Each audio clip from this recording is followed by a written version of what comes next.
السلام علیکم. ہمارے چینل بیا اور مالا پر خوش آمدید. اگر آپ ہمارے اس چینل پر پہلی دفعہ آئے ہیں یا آپ نے ابھی تک سبسکرائب نہیں کیا تو بیا اور مالا کو سبسکرائب کرنا اور بیل آئیکن پریس کرنا ہرگز نہ بھولیں. میں بچپن سے ہی حساس تھی. ذرا سی بات پہ رونے لگتی تھی. جب ذرا سمجھدار ہوئی تب بھی یہ عادت نہ گئی. میری امی مجھے بہت پیار کرتی تھی مگر ظاہر ہے ماں تھی. جب ان کو میری بات پہ روٹھ جانے اور منہ پھلانے والی عادت پہ غصہ آتا تو میری کمر پہ 2-3 ہتھڑ رسید کر دیا کرتی. تب میں پہروں بیٹھ کر روتی. کوئی مناتا بھی تو پرے جھٹک دیتی. جب تک ابو آ کر مجھے پیار سے نہ بلاتے تبھی امی بڑبڑانے لگتی کہ لڑکی کا دماغ آپ نے خراب کر دیا ہے.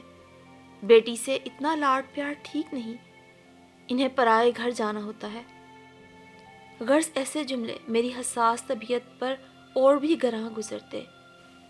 لیکن ابو شاید میرے مزاج کو سمجھتے تھے اس لیے میرے ساتھ ساتھ امی کو بھی ہمیشہ سمجھاتے. بینا کیا ہو گیا ہے تمہیں؟ یہ بچی ہے, عقل میں تمہارے برابر تو نہیں. بچوں سے کبھی اس طرح مقابلہ نہیں کرتے. اس سے پیار سے بات کیا کرو, یہ بہت حساس ہے. ابو مجھے منا لیتے تو میں فوراً مان جاتی, بلکہ ابو ہمیشہ امی کو بھی سمجھاتے تھے. یوں میں سمجھتی تھی کہ ابو مجھے پیار کرتے ہیں. مجھ سے بڑی 2 بہنیں اور 2 بھائی تھے. میں سب سے چھوٹی تھی. ان سب کے ساتھ امی کا رویہ مجھے بہت محبت بھرا لگتا تھا, لیکن جانے کیوں میرے ساتھ ان کا برتاؤ بہت الگ تھا. اس کی وجہ یہ تھی کہ میں 4 بہن بھائیوں میں چھوٹی تھی. سب سے بڑے فرید بھائی یونیورسٹی میں تھے. اس سے چھوٹی ہمنا اور صبا باجی دونوں کالج جایا کرتی تھیں. مجھ سے بڑے یاسر بھائی کو ڈاکٹر بننے کا بہت شوق تھا. پڑھائی میں بہت تیز تھے.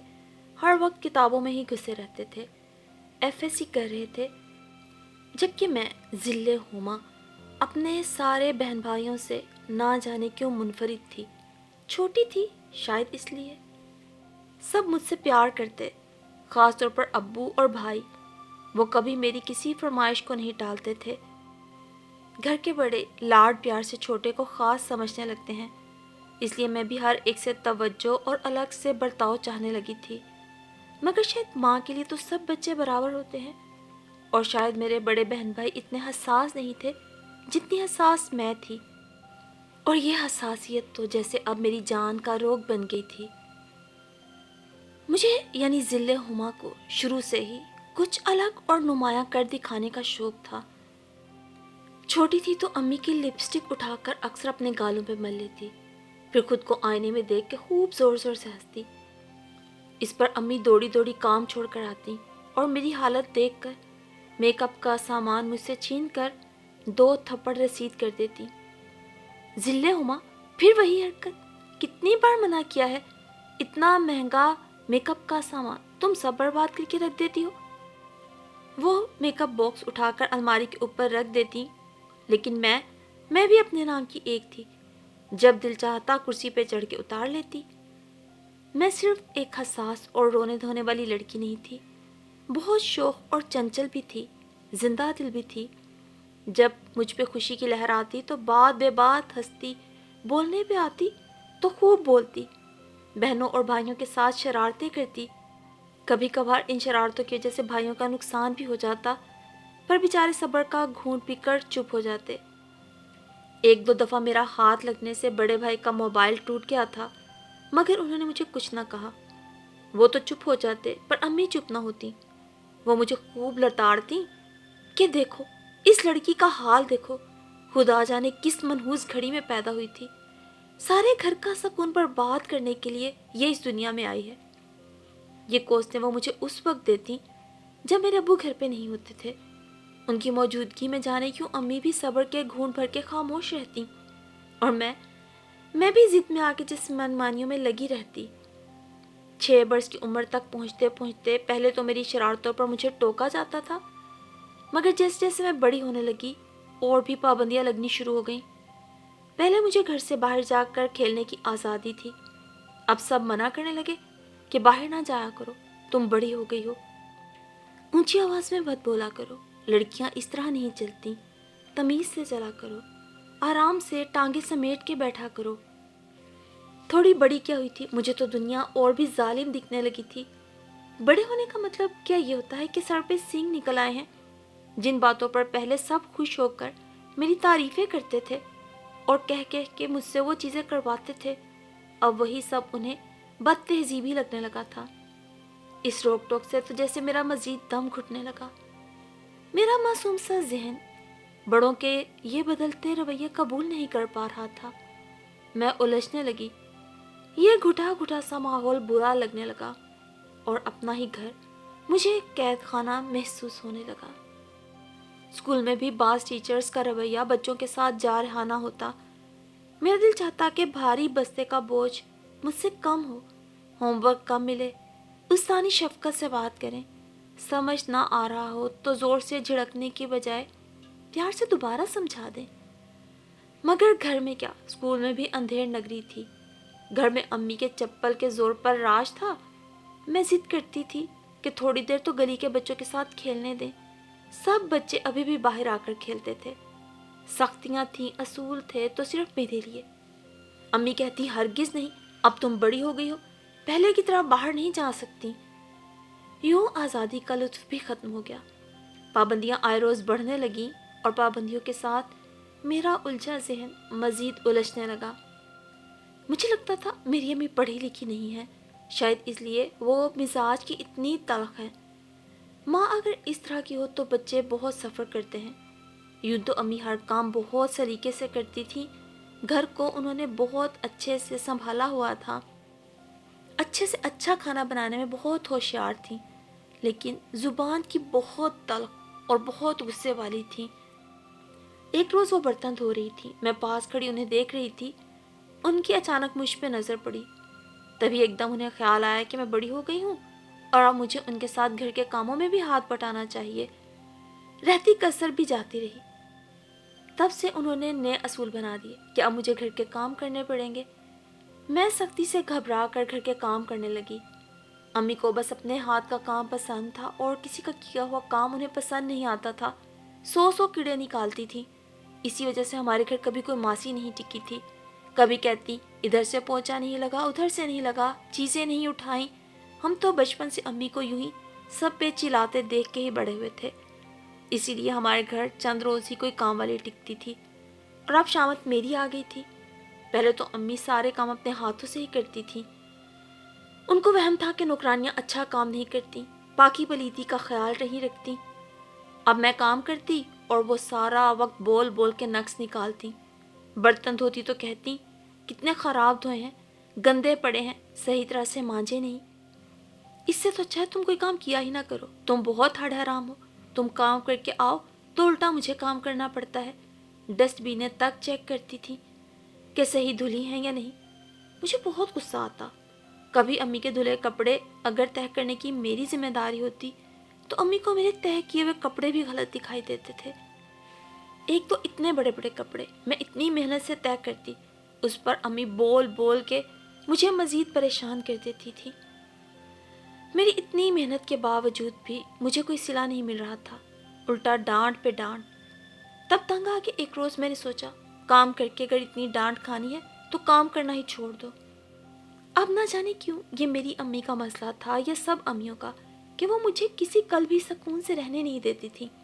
کام کرتی تھی تو مسئلہ، باہر جاتی تھی تو مسئلہ۔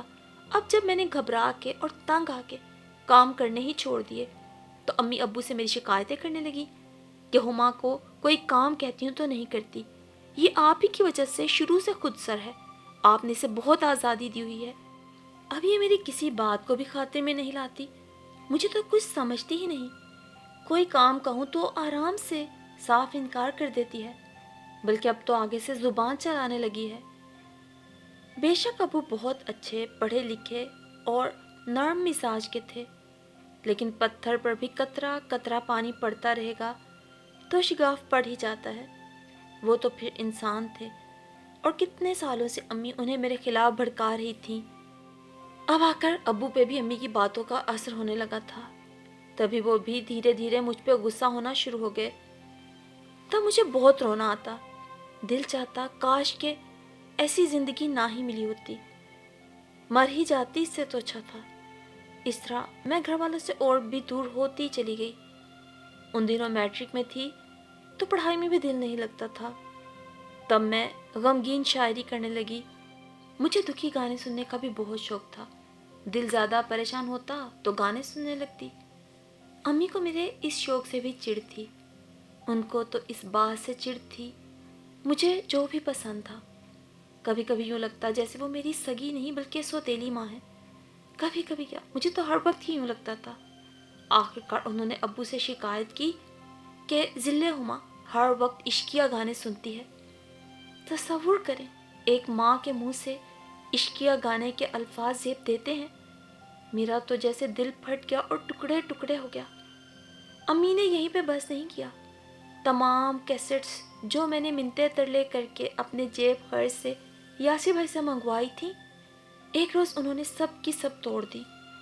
بتائیے میرے دل کا کیا حال ہوا ہوگا۔ اتنا روئی کہ آنکھیں اور چہرہ سرخ ہو گیا۔ غم کے مارے میں 2 دن تک اسکول نہ گئی، میٹرک کے امتحانات بھی نہ دے سکی۔ صدمہ جو اتنا تھا، ہر لمحے بس یہ غم میرے دل کو کھاتا تھا کہ آخر میری امی کو مجھ سے اتنی نفرت کیوں ہے۔ وہ مجھے آزادی سے جینے ہی نہیں دینا چاہتی۔ آخر میں مر ہی کیوں نہیں جاتی۔ پڑھنے کی کوشش بھی کرتی تو کچھ یاد نہ ہوتا، دماغ میں کچھ نہ بیٹھتا۔ میں انتہائی کن ذہن واقع ہوئی تھی۔ ابو کو بھی میرے امتحانات دینے کا بہت غم ہوا۔ انہوں نے امی کو کچھ سمجھایا اور مجھے بھی پیار سے سمجھایا کہ اب میں ایسے گانے وغیرہ نہ سنا کروں۔ ابو نے کہا کہ تم دل لگا کر اس سال دوبارہ میٹرک کی تیاری کرو۔ اگر اچھے نمبروں سے تم نے 10ویں پاس کر لی تو پھر میں تمہیں موبائل فون لا دوں گا، اس میں بھی گانے وغیرہ ہوتے ہیں، تم سن لیا کرنا۔ مگر بیٹا ابھی تو پڑھائی کا وقت ہے، تعلیم پہ دھیان دو، اس قیمتی وقت کو ضائع مت کرو۔ ان پڑھ انسان کی تو کوئی زندگی نہیں۔ دیکھو انسان پہ مختلف مراحل گزرتے ہیں۔ آج تمہیں اگر گانے اچھے لگتے ہیں، کل کو اس عمر سے نکلو گی، ہاتھ میں ڈگری نہیں ہوگی تو کیا کرو گی؟ اور تمہیں گھر میں ہر سکھ اور سکون اس لیے دیا ہے کہ تم پڑھ لکھ کے ان چند سالوں میں اپنا مستقبل بنا لو۔ ابو کے اس طرح دلاسا دینے سے میں نے خود کو سنبھالا، ٹوٹے ہوئے دل کو جوڑا اور خود کو پڑھائی پہ آمادہ کیا۔ شاید میں ایسی ہی تھی، بے انتہا حساس، اور جہاں کوئی مجھے تھوڑی بھی محبت سے سمجھاتا کہیں نہ کہیں دل بہل بھی جاتا۔ پھر ابو کے وعدوں اور محبت پر میں نے سال بھر محنت کی تو میٹرک میں 2nd ڈویژن میں پاس ہو گئی۔ ابو کو تو میری طرف سے 3rd ڈویژن کی امید بھی نہ تھی۔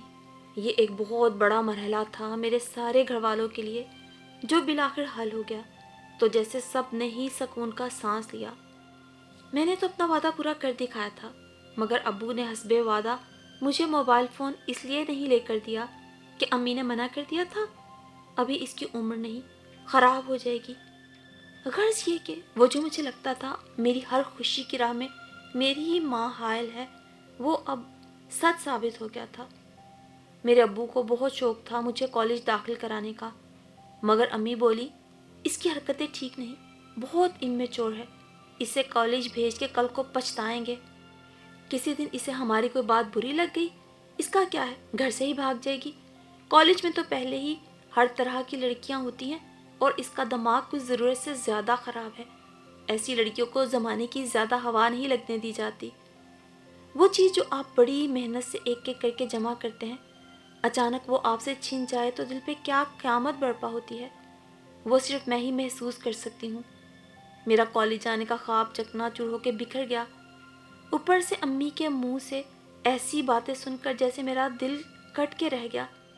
یوں ابو نے مجھے کالج بھیجنے کے فیصلے پہ غور و فکر شروع کر دیا، اور میں سوچتی یہ پابندی تو میری بڑی بہنوں پہ بھی نہیں لگی تھی، انہیں بھی تعلیم حاصل کرنے کے مواقع دیے گئے تھے، تو آخر ہر ظلم مجھ ہی پہ کیوں؟